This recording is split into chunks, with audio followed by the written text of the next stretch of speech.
可不怕告诉你，朕愿和你年年有今日，岁岁有今朝。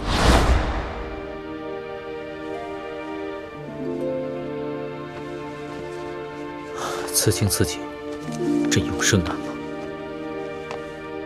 只是不知道还有没有机会，再跟你一起过生辰。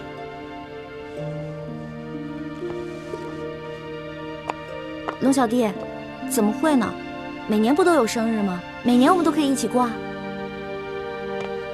你不愿意做朕的后妃，朕也没办法让你一直留在紫禁城里。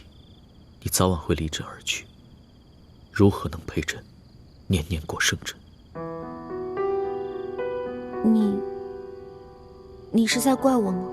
朕不怪你，你生下来就和朕不一样。你是自由的小鸟。这个紫禁城啊，就像一个鸟笼子，把你给困住。也许你待在里面，并不快乐。我快乐，我跟你在一起的时候是最快乐的时候。龙小弟，你忘了，我的病只有你的龙珠才能治啊！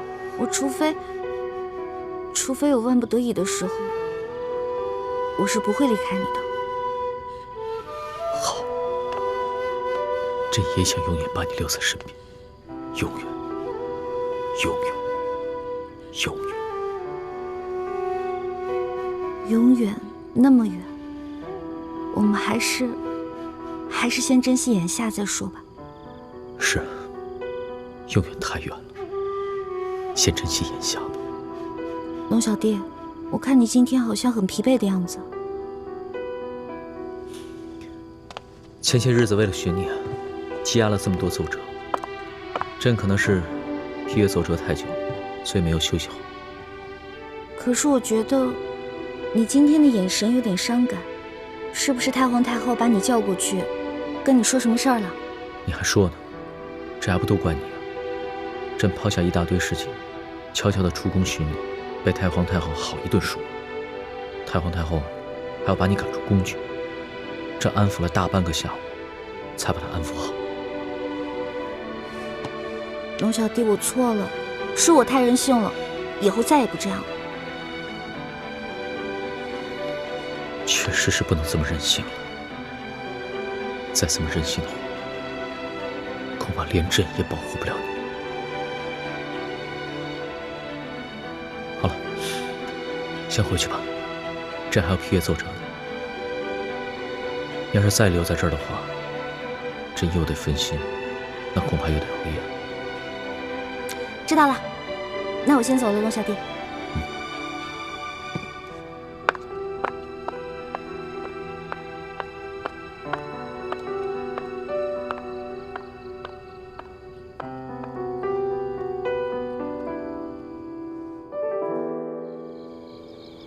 康熙可有什么异常？没有感觉有什么异常，就是觉得他有点疲惫，精神不振，似乎还有一点不易察觉的伤感。伤感？他说是为了上一次我离宫出走的事情，太皇太后把他叫过去一顿训斥，还逼着他把我赶出皇宫。我现在才知道，太皇太后之所以要把那些宫女还有叔父赶出去，是为了怕伤了皇上的面子，咱们虚惊一场。看来鳌拜的病还没有被治好。等义父和师父们回到京城，我再和他们商量一下，想办法除掉鳌拜，以绝后患。老大，难道你的出现真的只是朱明联盟设下的一个圈套？你和朕那么多美好的过往，都是假的吗？没错，都是假的。李爱卿，别叫那么亲热，我不是你的爱卿，他也不是你的欢儿。你早知道我们的真实身份，还装什么装？今天不是我死，便是你亡。朕有什么对不住你们的吗？朕一直待你如兄弟。欢儿，你跟朕那么多过往，都只是逢场作戏，都是欺骗朕的吗？兄弟，你是大清的皇帝，我是大明的太子，我们两个能做兄弟吗？欢儿，我是南明郡王李定国的女儿，我会爱上你。笑。我真正爱的人是我的猪哥哥。你们为何要如此对朕？朕待你们一片真心呢，你们辜负了朕，辜负了朕啊！文妹，别跟他废话了，我们这就杀了这狗皇帝，为我死去的父王报仇。没错，为我大明千千万万阵亡的将士们报仇。玄烨，受死吧！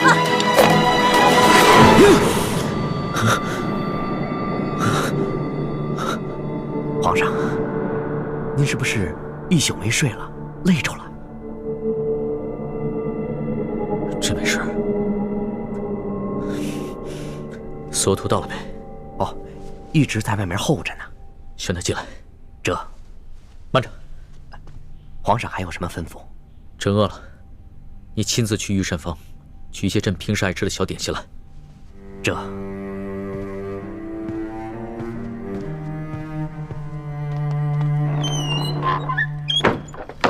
左大人，皇上宣你进去。啊，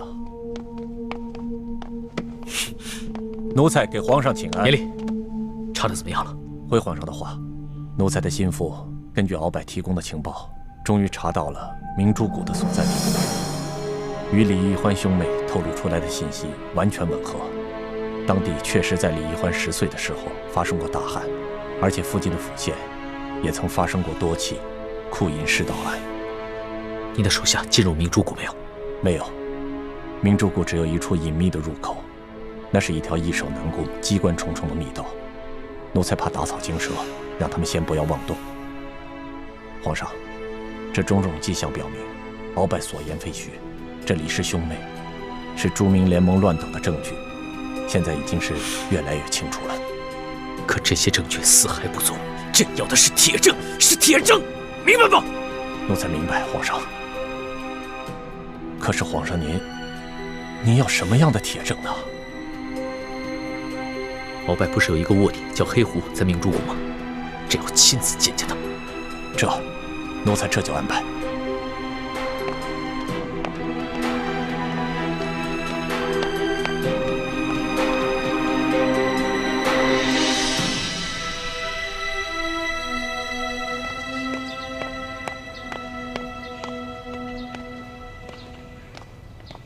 李公公，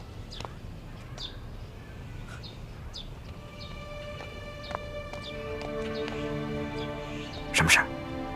康熙可有什么异常？皇上现在正在召见索图。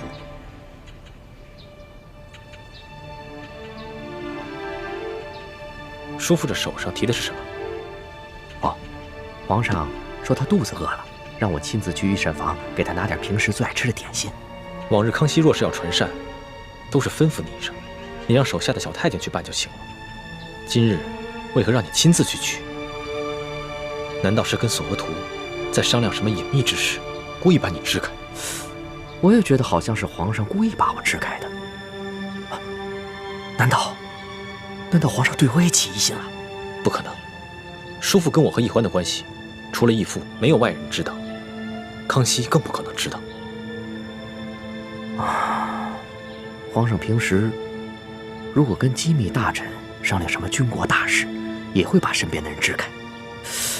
说不定他正跟索额图商量什么其他的要事。但愿吧。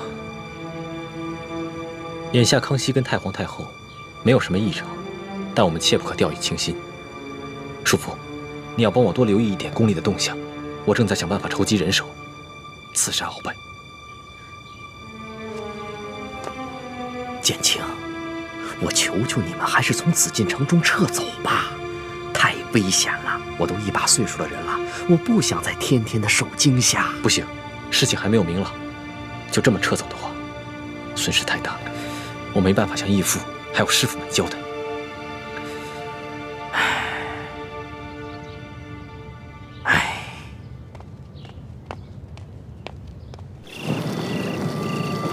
这边。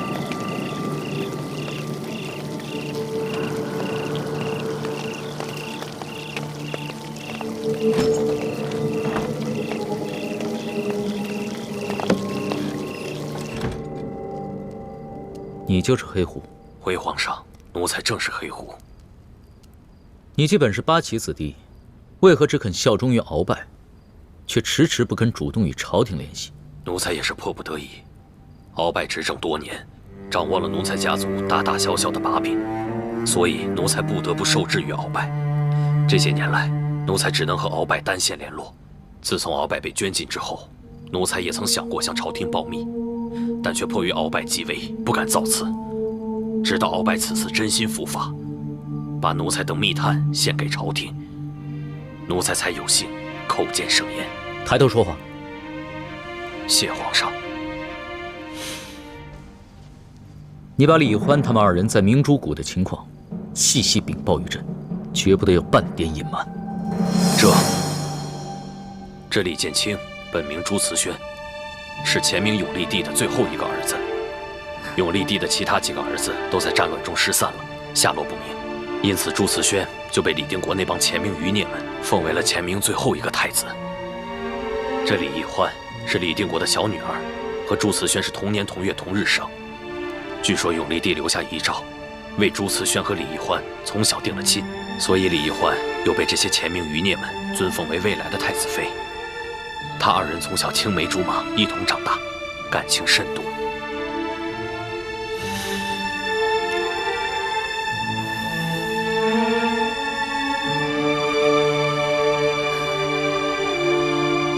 好了，你回去吧，继续待在明珠谷。朕赐你一个腰牌，要是有紧急情况，你可以直接进宫面圣。不过你得小心提防，不能让朱慈轩和李义欢发现。奴才明白。皇上还要提防李公公。奴才听李定国说过，李公公被鳌拜下了大补丸之毒。鳌拜被圈禁之后，朱李2人利用大补丸的解药胁迫了李公公，李公公便做了他们的耳目。这件事情鳌拜也发现了。自从鳌拜被圈禁之后，李德福再也没有找鳌拜要过大补丸的解药，显然是投靠了朱李2人。鳌拜已经跟朕禀报过了。奴才这里还有件重要政务，本来想交给鳌拜，但是鳌拜让奴才亲自呈现给皇上。这个鳌拜，终于知道该怎么样做一个本分的臣子了。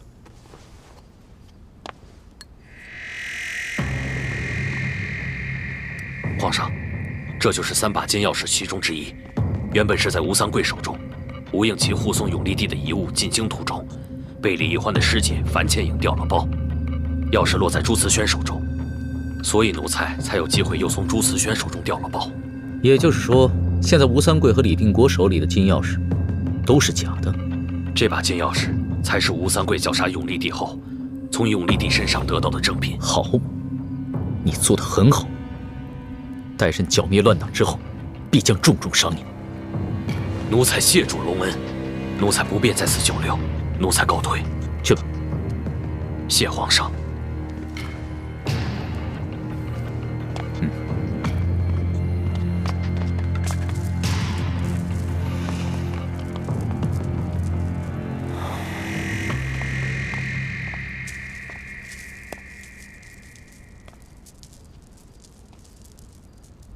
今晚的事情不会泄露出去吧？皇上放心，自从上次妾身知道这宫里有人在外面嚼舌头，回来就把这宫里的宫女跟太监全都清理了一遍，现在留下的都是绝对可靠之人。上次是朕误会你了。这个雪衣居士是受了吴应奇的指使，假举报，真掩护朱李2人。有皇上这句话，妾身就是受了再多的委屈，也值了。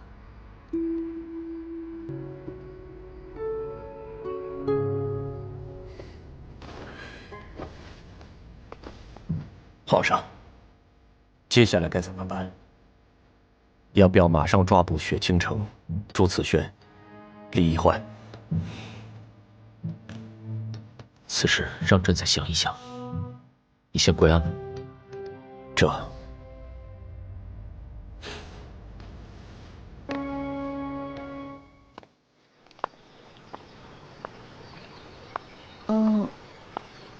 龙小弟，你怎么心事重重的？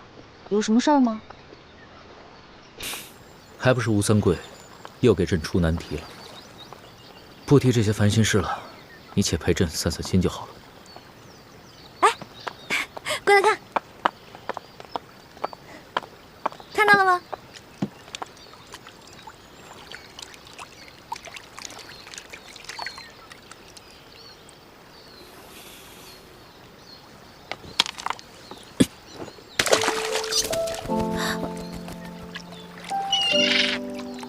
你干嘛呀？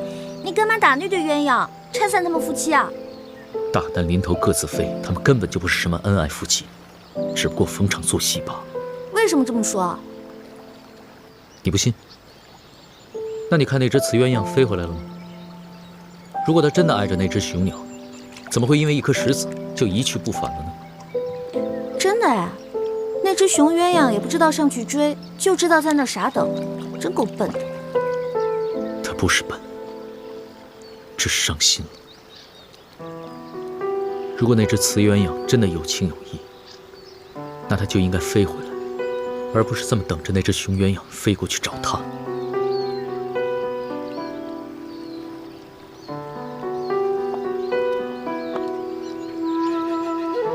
龙小弟，你是在借鸳鸯埋怨我吗？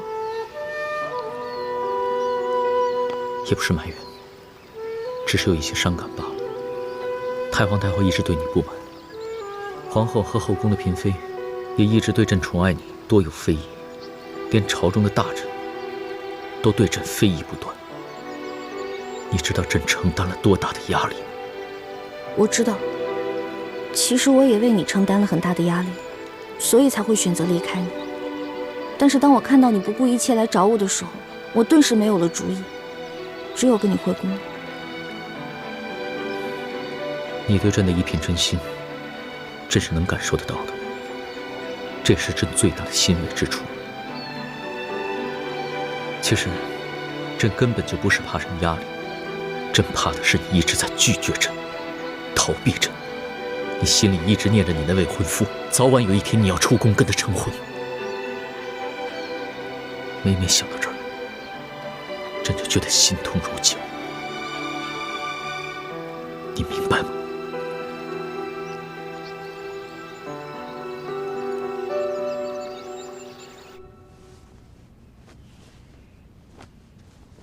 皇后，你想说什么？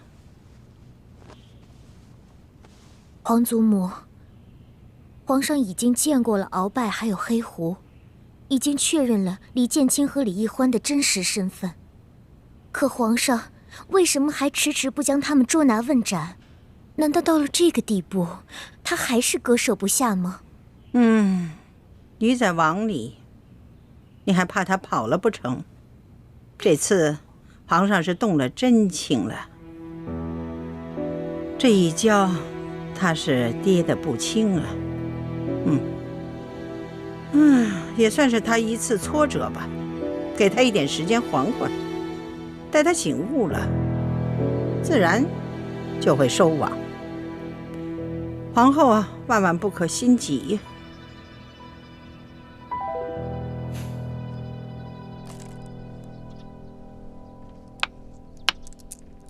小师妹，你有没有发觉最近情况有些不对劲？是感觉有点不对劲，可是我又说不出来哪儿不对劲。皇上倒是毫无异样，可是昨天大师傅传来消息，说最近在明珠谷外发现很多清军密探活动，他们好像是在寻找明珠谷的入口。你是说，这跟太皇太后看鳌拜有关？但愿无关吧，否则纵然咱们能全身而退，可这段时间在宫里的苦心经营就白费了。大师兄和师傅们一定会很受打击。如果真是这样的话，那龙小弟也太沉得住气了吧？皇上吉祥！皇上吉祥！皇上吉祥！凭什么？谢皇上。你们姐妹俩有这么多悄悄话可以说呀？啊，不是悄悄话，是臣妾久居深宫，有时感觉寂寞孤单，就让欢妹妹过来陪陪我。朕来的不巧啊，打扰你们下棋了。没有，我跟雪姐姐刚下几下，你就来了。那你可敢跟朕下完这盘棋啊？这有什么不敢的？下就下。皇上，臣妾去小厨房为皇上准备些茶点。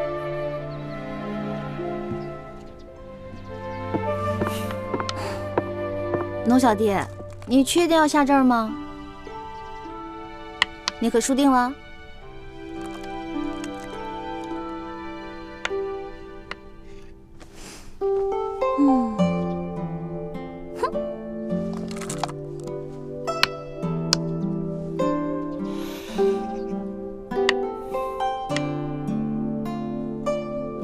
这不对啊，明明刚才是我占先机的。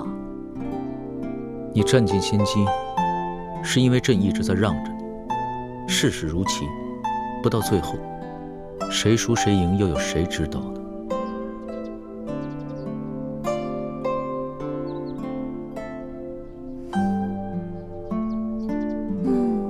龙小弟，你刚才那2个棋下的有问题啊！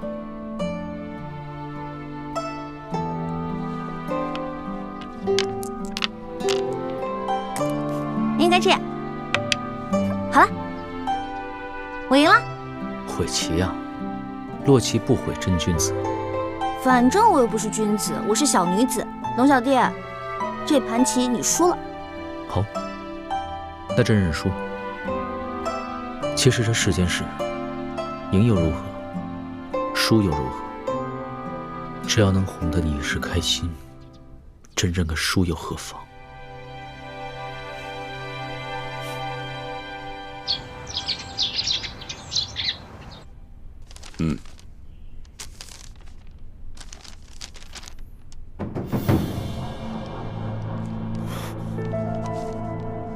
父王，这信上面说鳌拜是庄房，并且将李建清兄妹，还有雪倾城的真实身份，以及明珠谷的确切位置，全部向康熙和盘托出了。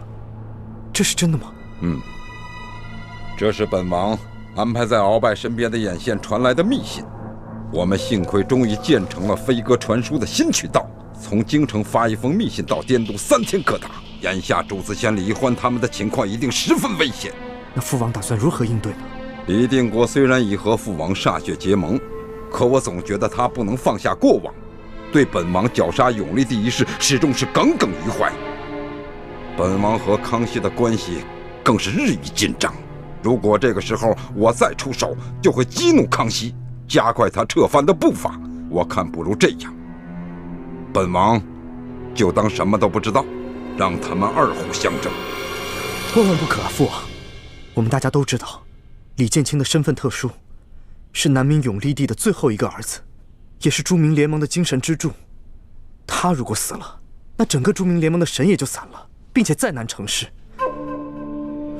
如果说之前李定国对您还心存芥蒂，无法对您实心实意，那么父王正好借此机会向整个诸明联盟以及李定国表明诚心，这样也可消弭当年您绞杀永历帝的伤痛啊。父王，如果孩儿所料不错，康熙不久就会对明珠谷动手。他若是铲除了明珠谷，杀了李定国，那么整个诸明联盟也必将分崩离析，再难成事。在那以后，父王又如何自处呢？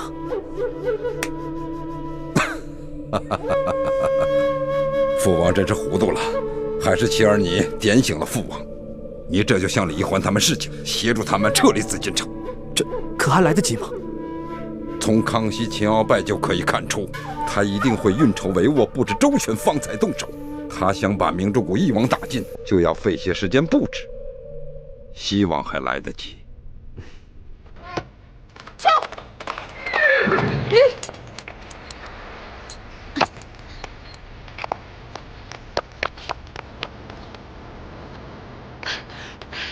大师兄，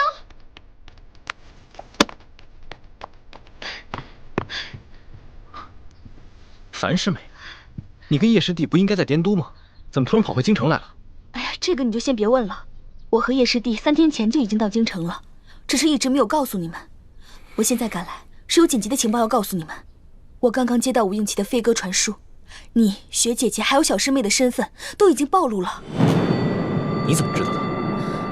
吴三桂在宫中的眼线不仅雪衣居士和雪姐姐这一条线，他在天牢和鳌拜府中也都埋伏了眼线。还好康熙他行事谨慎，到现在都还没有动手。我这一接到飞鸽传书，便马上过来通知你们了。你赶紧通知雪姐姐和小师妹，赶快撤吧。好，我马上回宫。既然你跟叶师弟3天前就回到了京城，为什么一直没有通知我？大师兄，这个你就不必问了。只是我和叶师弟这边出了一点小状况罢了。什么小状况？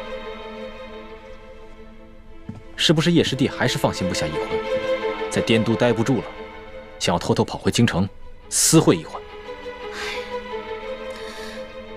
这个我原本不想跟你说的，我看到叶师弟刘叔叔到京城，我就赶紧追，这一追就一直追到了京城。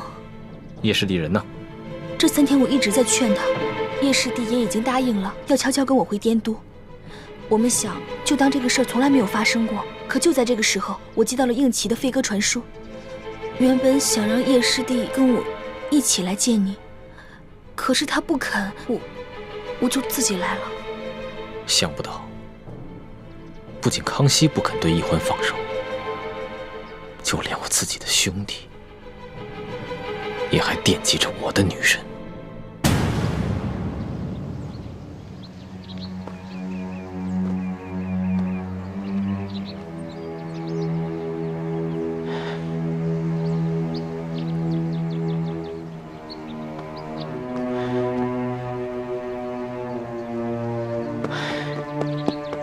哥哥，你这地方太难找了。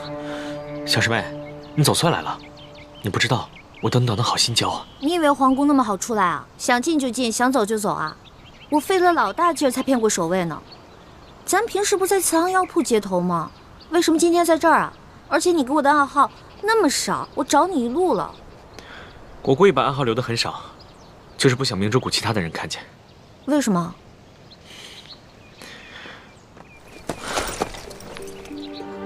叶哥哥，你这是干嘛呀？拿这么多东西，还有穿的，你这是要逃难啊？不是逃难，是旅行。我带你离开京城，离开明珠谷，找一个谁也不认识我们的地方，过我们想要的生活。你跟我们2个离开明珠谷？对，就你和我。这辆马车里装着我多年的积蓄。虽然比不上你在宫里的生活，但也可以让你一辈子衣食无忧了。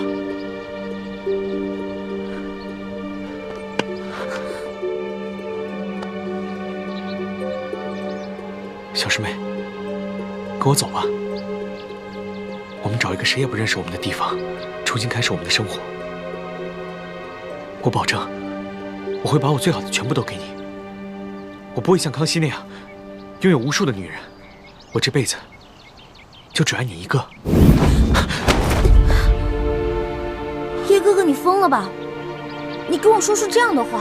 不，我没疯。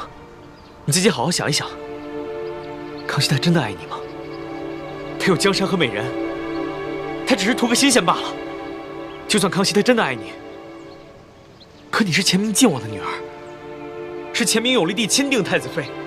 如果他知道了这一切，他还会爱你吗？我们再来说朱慈轩，大师兄他爱你，对吧？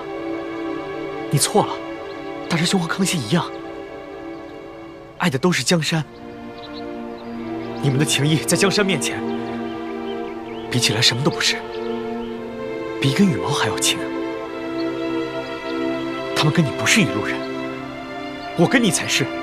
你不是曾经说过，这天下到底是姓爱新觉罗还是姓朱，跟我没有什么关系。其实我也是这样想的，我才是无欲无求。可可以和你长相厮守一辈子的那个人。不可以，不可以！小师妹，我对你的心日月可见，你为什么就不能给我一次机会呢？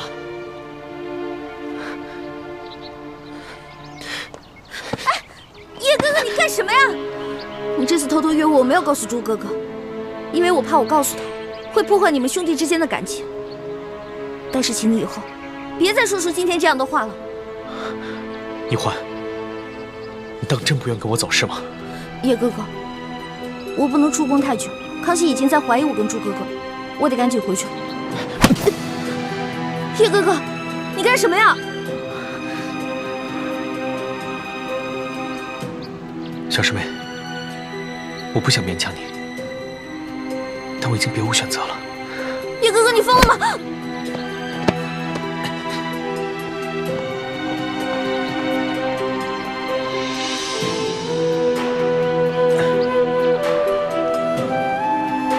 小师妹，你别生气，我先带你走，找一个谁也不认识我们的地方，重新开始我们的生活。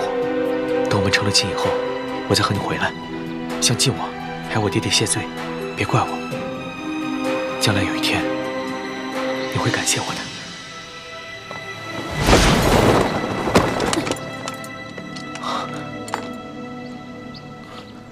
樊师姐，你怎么来了？我看到你留的暗号了。你把小师妹怎么了？师姐，这件事情说来话长，我以后再慢慢向你解释。但如果你今天一定要拦着我的话，别怪我不顾多年的同门之情。你和小师妹的事我已经顾不上了，我来是要告诉你，大师兄、小师妹还有学姐姐的身份都已经暴露了，康熙什么都知道了。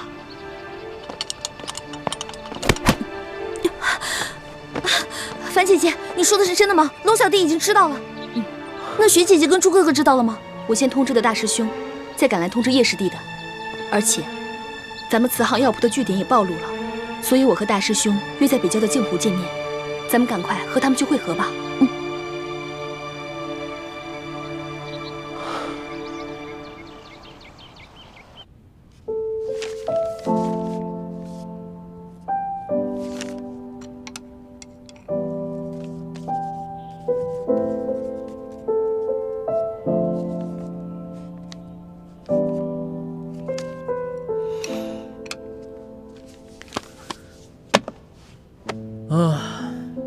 终于忙完了。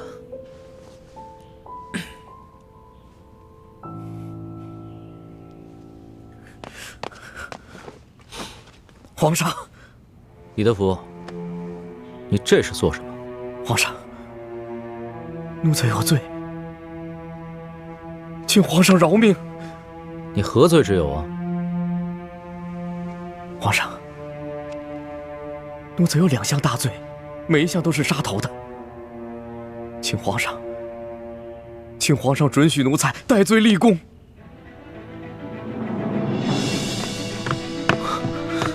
大师兄，怎么了？我们的身份暴露了，康熙已经什么都知道了。难道鳌拜真的装疯了？是，康熙之所以迟迟没有动手，就是想顺藤摸瓜，把我们所有人一网打尽。小师妹知道了吗？她不在御书房当差，也不在永乐斋，不知道去了哪里。我担心，康熙是不是已经把她给抓起来了？那怎么办？倾城，你的身份已经暴露了，必须马上撤离紫禁城。你出宫以后，跟樊师妹、叶师弟他们会合，你们一起离开北京城。大师兄，那你呢？欢妹下落不明，我不能抛下她，就这样一走了之。我必须找到她，带她一起离开。时间紧迫，趁康熙还没有动手，你赶紧撤吧。不，大师兄，你不走，倾城哪儿也不去。倾城，你别犯傻了，赶紧撤离。大师兄不走，我哪儿也不去。倾城，你什么都不用说了，你不能丢下小师妹独活。难道大师兄出了事，倾城就能苟活于世吗？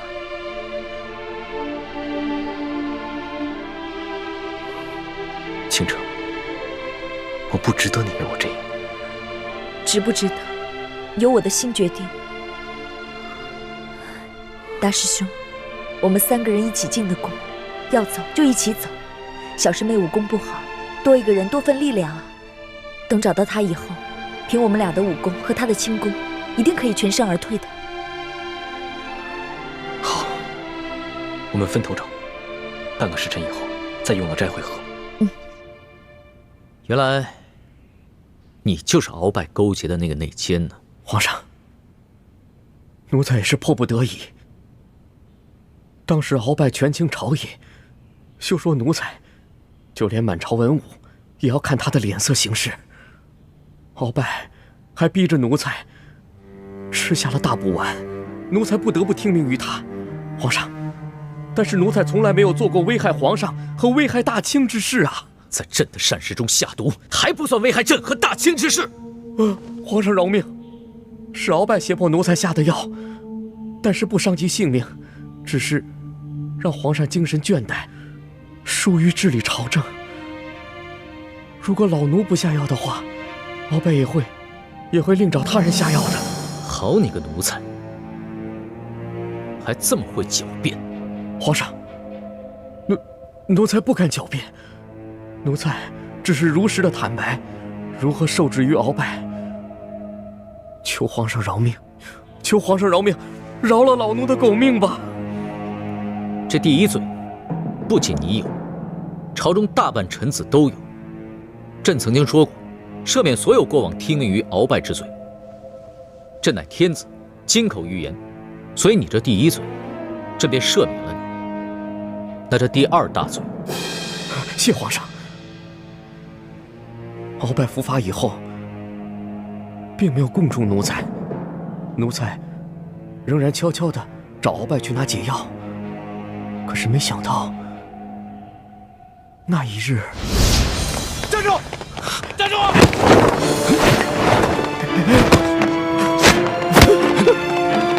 快，放了李公馆！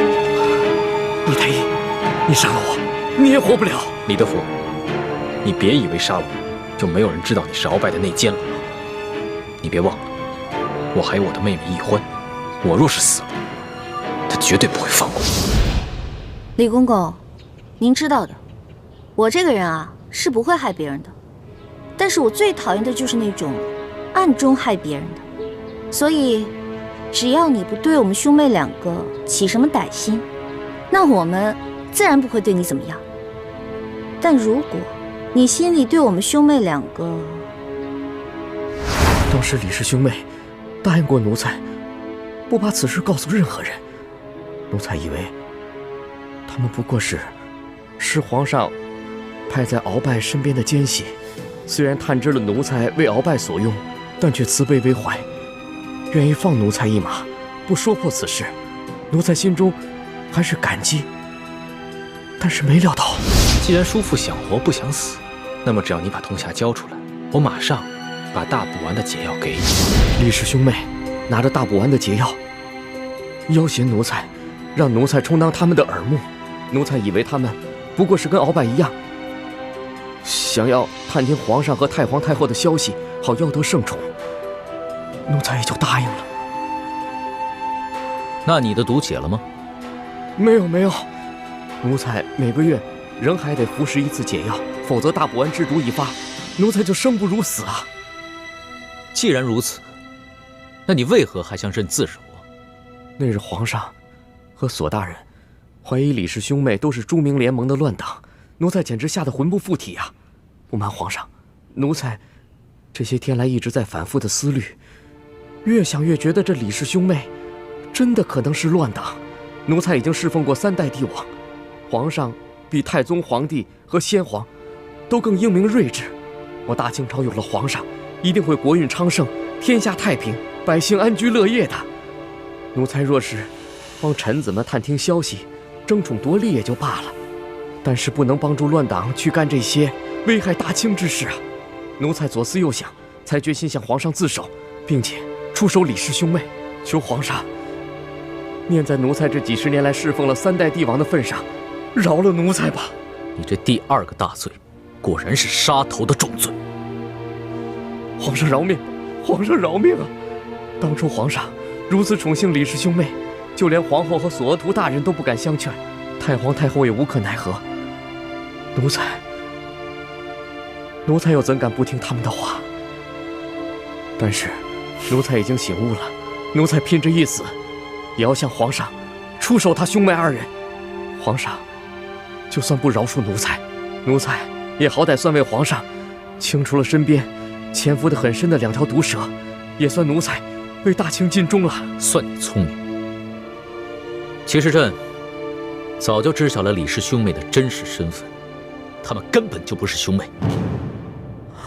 朕也早就知道你被他们2人所迫，当了他们的耳目。原来皇上早就知道了。你还记得那日太皇太后出宫去探鳌拜吗？哦，记得。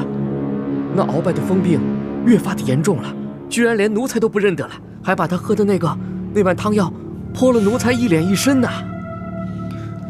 老东西，鳌拜根本就没有疯，连你也被他给骗了。鳌拜没疯？那难道鳌拜是在装疯吗？不错，你所中的大补丸之毒，必须每个月都服用1次解药。但是自从鳌拜装疯以后，你便再也没有找过他拿过解。老东西，鳌拜根本就没有疯，连你也被他给骗了。鳌拜没疯？那难道鳌拜是在装疯吗？不错，你所中的大补丸之毒，必须每个月都服用1次解药。但是自从鳌拜装疯以后，你便再也没有找过他拿过解药。这个世上，除了鳌拜，只有李太医能够解此毒，所以鳌拜早就明白，你已经转投了李氏兄妹2人。那日，他特意泼了你一点药汁，把你支开，好单独向太皇太后奏密，以免你泄露给李氏兄妹2人。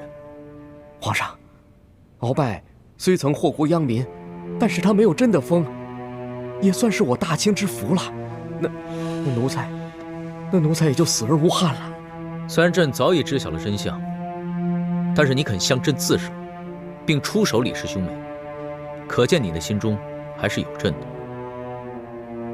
看在你这一点忠心和侍奉了皇室几10年的份上，朕便饶了你这条狗命。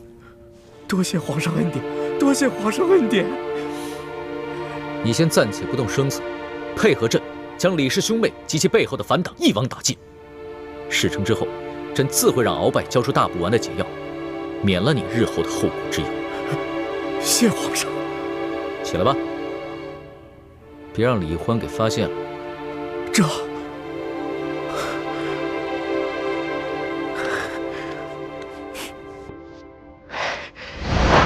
什么？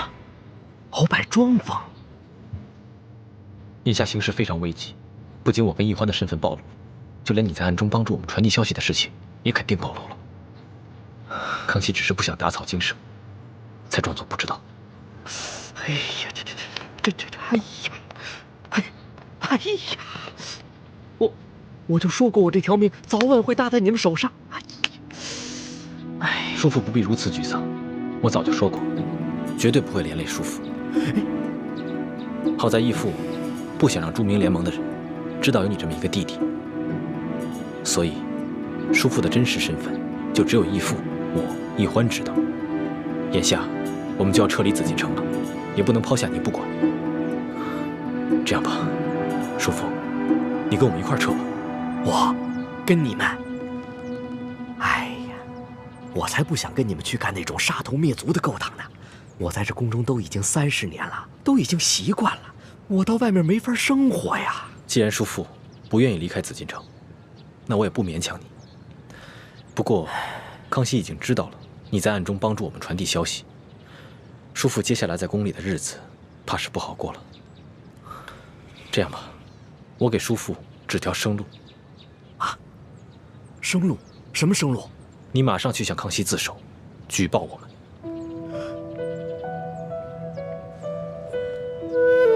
你是说让我举报你们？虽然康熙是我们的敌人，但他能不杀鳌拜，不杀雪衣居士，饶恕倾城，说明他胸怀博大，能容人之所不容。只要你去举报我们，让他明白，你对大清还有一份起码的忠诚，不过是受我们的胁迫，暗中帮我们传递一点消息，他应该能够饶你一命。这也算是我这个侄子对叔父的一点交代吧。我去举报你们。静静，我真是没想到，在这种生死关头，你没有顾着自己去逃命，也没有逼着我去跟你们一起浪迹天涯，而是让我去举报你们，保护我自己。看来，我这个叔父，在你心里，还真是被当成一个亲人了。那是自然，我若连人伦亲情都不顾，与禽兽何异？将来还有何脸面去跟康熙争这个天下？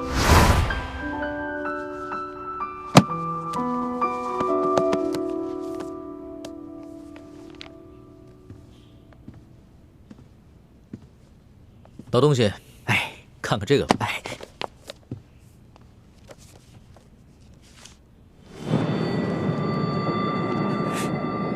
皇上，这画的不是奴才吗？你再看看画像旁边的小字，李定国啊，李定国，皇上，他不是朝廷一直通缉的乱党的头目吗？是，朝廷通缉的反党头目，和你李德福长得是一模一样。皇上，这真是见了鬼了！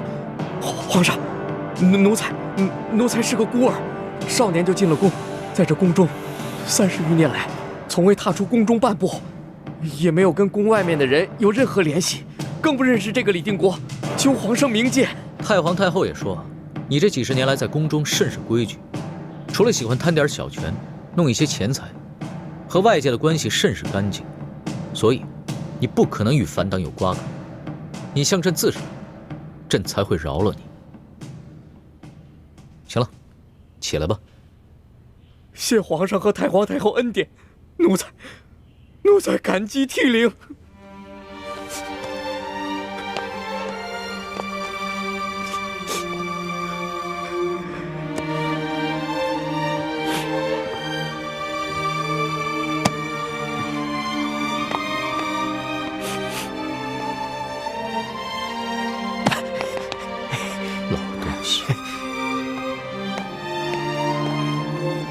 皇上果然如建清所说，胸怀宽广，能容人之不能容，将来定是一代明君的。建清也是个大才，若他不是反党，能跟我一起辅佐皇上，那该有多好！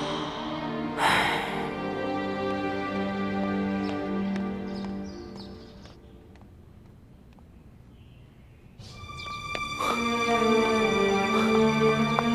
死丫头，跑哪儿去了？大师兄，找到易欢了吗？还没有。你呢？没有，我把他所有爱去的地方都找遍了。他会不会出宫了？不会，他如果出宫了，一定会告诉我的，一定还在紫禁城里。易欢喜欢吃，他会不会在御膳房？对，御膳房还没有找过，我这就去。我们一起。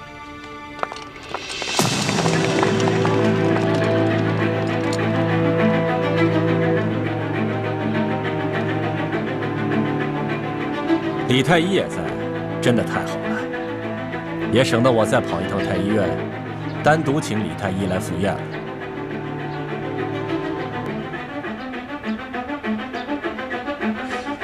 传皇上口谕，念及李太医兄妹还有丽妃娘娘擒拿平西王派来的刺客有功，皇上特意在御花园设了一桌酒席，邀请李太医兄妹还有丽妃娘娘今天晚上共同赴宴赏月。钦此。好，我等奉旨。大胆，还不下跪！哎，这里哪有你说话的份儿？皇上说了啊，一定不能为难李太医还有丽妃娘娘。你们几个都是大内顶尖的高手，一定要确保李太医还有丽妃娘娘要准时赴宴，不得有半点差池。这。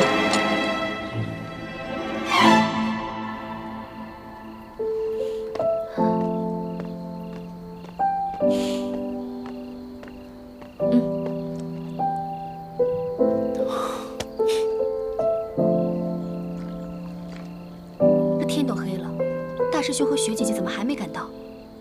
该不会他们在宫里出什么事儿了吧？要不然我去看看吧，咱不能一直这样等下去啊！不行，你现在回宫里，岂不是自投罗网、自寻死路吗？要不这样吧，小师妹你留在这儿，我和叶师弟潜入宫里，看看究竟出了什么事儿。那更不行了，你们对宫里的环境情况什么都不了解，贸然闯入只会更危险。我这次回去想当面跟康熙说清楚，我们虽然是明珠谷的人。但是我没有做过一件伤天害理之事，我不相信龙小弟会是非不分，他会不顾及我们之前的旧情。小师妹，你刚刚说我疯了，我看现在你才是疯了。你以为康熙还是以前那个对你温柔体贴的龙小弟吗？小师妹，这次我赞同叶师弟的，我们是明珠谷的人，和清廷势不两立。虽然你和大师兄救过康熙的命，但凡涉及到清廷的安危，他就不会。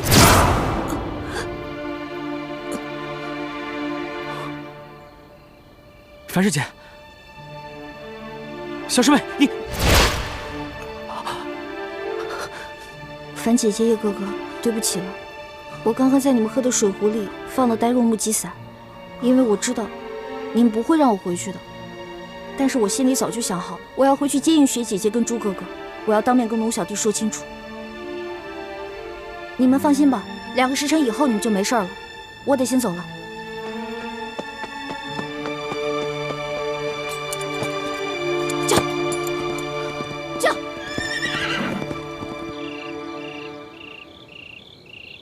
皇祖母，皇上已经派人请朱慈轩和雪倾城去御花园赴宴了。看来皇上今夜可能是要收网了。可是这个李易欢却不见了。不是派人去看住这李易欢了吗？这个李易欢，他诡计多端，轻功卓绝，又会易容，跟踪他的那些侍卫不敢跟得太近。结果就跟丢了。可是皇上明知道李易欢不见了，却不下令封闭城门，也不派人全城搜捕。会不会是皇上要网开一面，故意放他离开了？不会，皇上没那么糊涂，皇上很能沉得住气的，没有露出任何破绽。李欢他们应该没有觉察到已经暴露了，他不肯下令封城搜捕，是因为算准了这朱四轩和雪倾城还在宫中，李欢必定不会独自出宫的。皇祖母分析的有道理，是妾身失言了。你呀，这就叫关心则乱了。你要对皇上有信心呢，他毕竟是咱们大清朝的天子啊。他分得清轻重。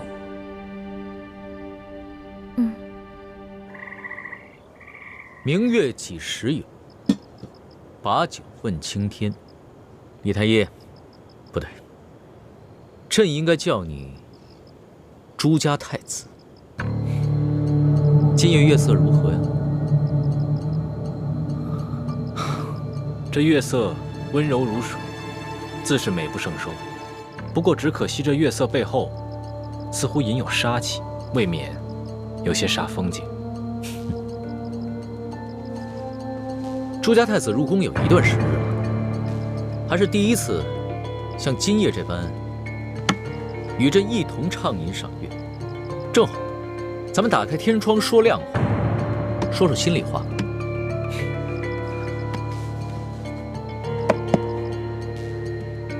朱某乐意奉陪。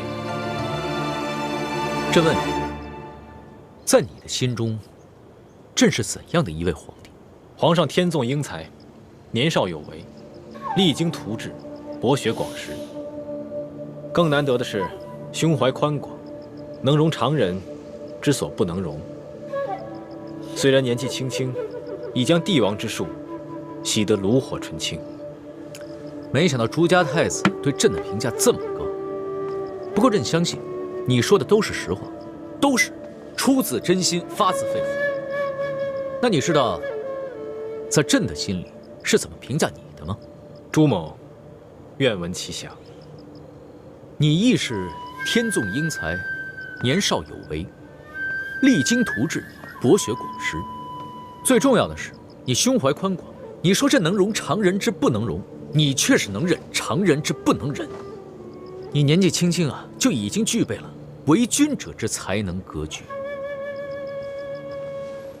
想不到皇上对朱某的评价如此之高。不过朱某也相信，皇上这话是发自真心，出自肺腑。不错，你我二人应该是真心彼此欣赏，算得上是知己。来，你我知己二人，且同饮一杯吧。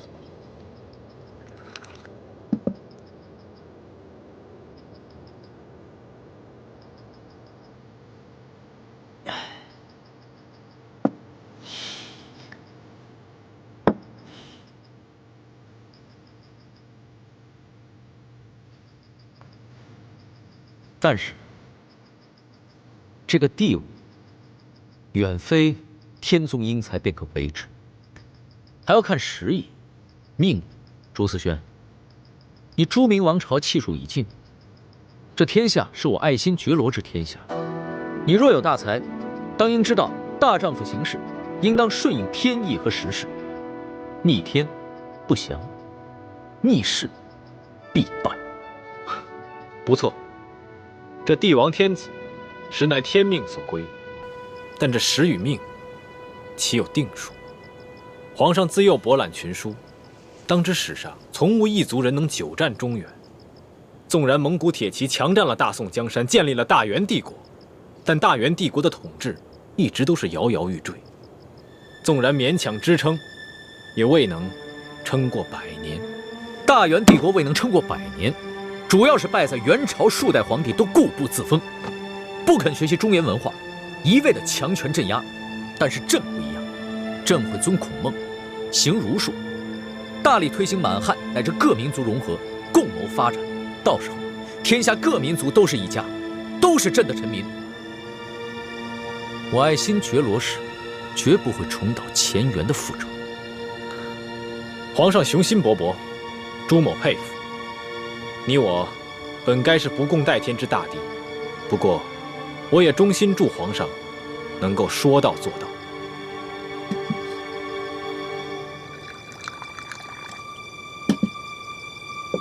来，朱某敬皇上一杯。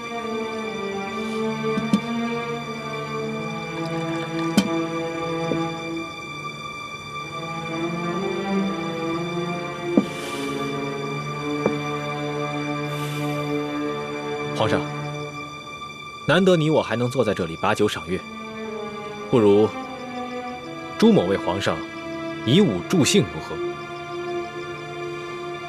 好啊，朱家太子文武全才，朕已经见识过你的多项技艺，若是能再见识一下你的武技，亦是人生一大快事。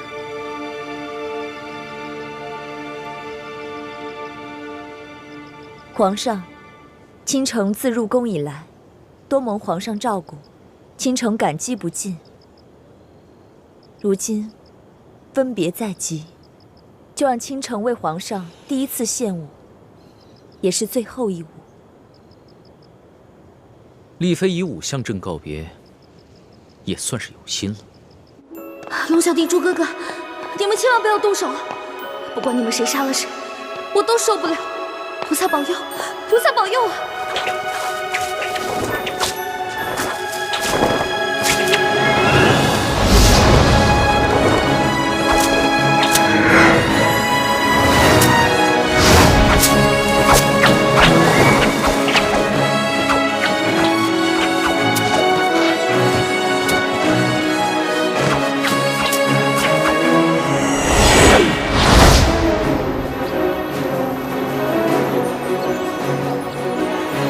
二师傅，这花枝跟柳枝也能当武器啊？那当然了，咱们中原武术博大精深，炼至最高境界，飞花摘叶都可伤人。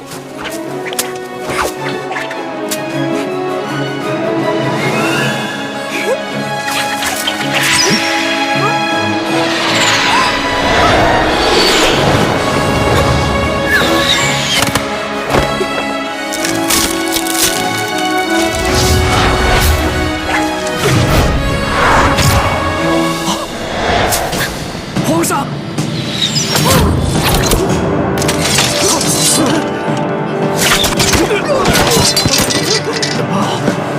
龙小弟，你没事吧？没想到到了这个时候，你还愿意舍身救人。朱哥哥，你答应过我，你不会伤害龙小弟的。我并没有想要杀他，我以为你落在他的手里，所以在这花叶上下了毒，想让他受伤中毒，不得不放了你。那现在解药呢？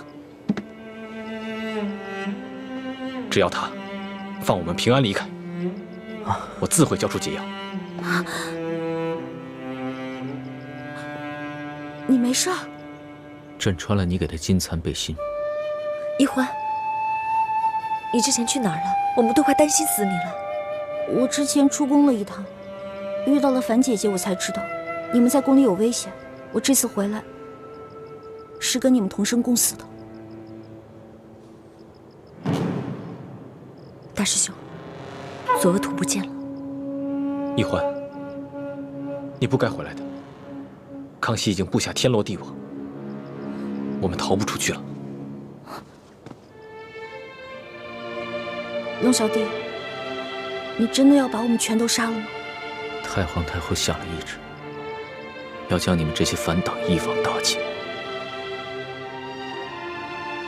好，我不求你放了我们，但我只有一个要求：杀了我，亲手杀了我。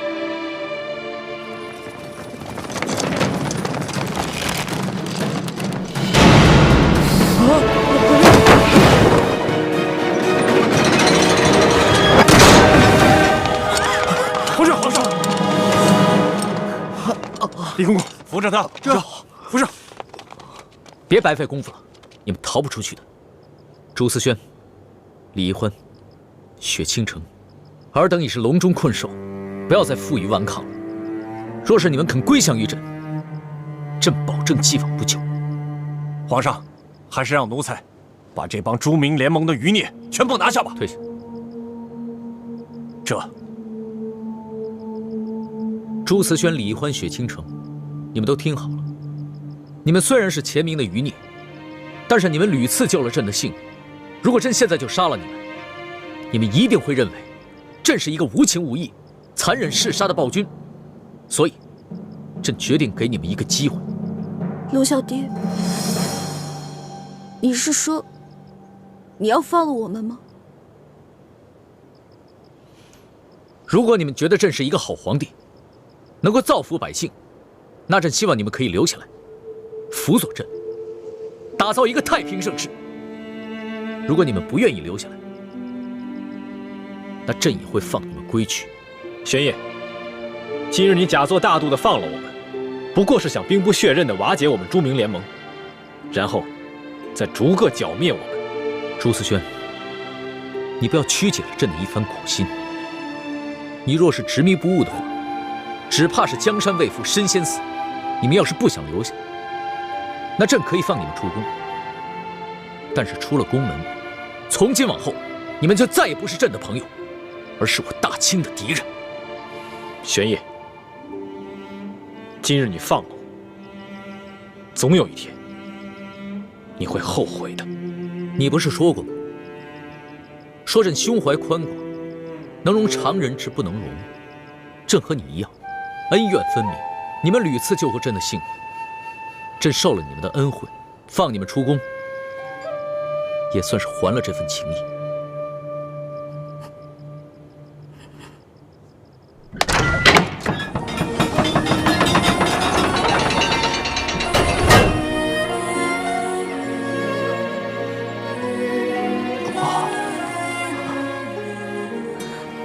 朱哥哥，李公公中了你的毒液镖，把解药分他一份吧，不要滥杀无辜。好。皇上，您受伤了没有？这药奴才先试试，如果有效果的话，奴才就给您留着。朕没事，朕有金蚕背心。李德福，你刚刚肯挺身救朕，也不枉朕赦了你2次大罪。奴才誓死效忠皇上。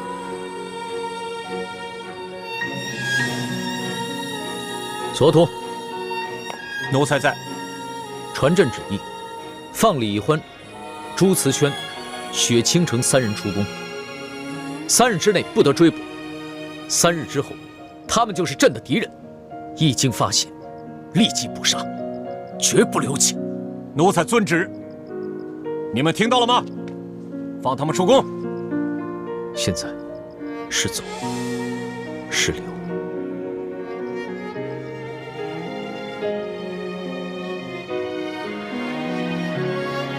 易欢，跟我走吧。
都下去吧。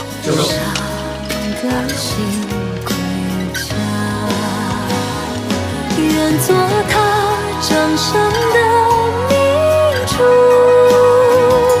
献上我纯真的祝福。回忆中的路，看吧，化作绽放吧，是的光速，绽放吧，是的。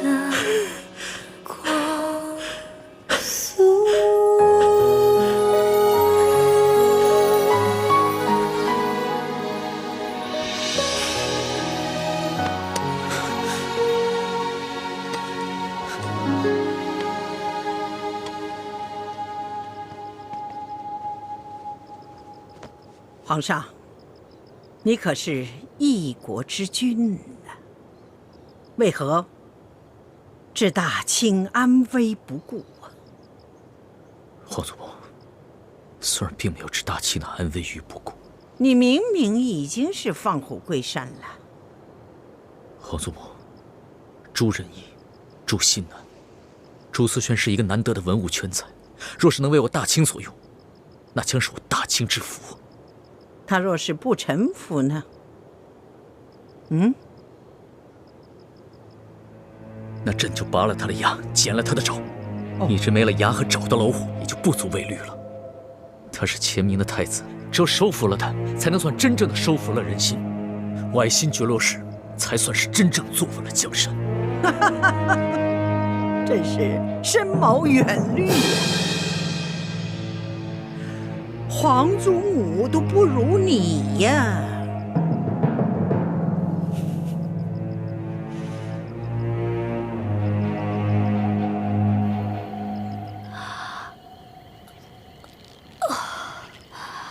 这呆若木鸡散的药效总算是过去了。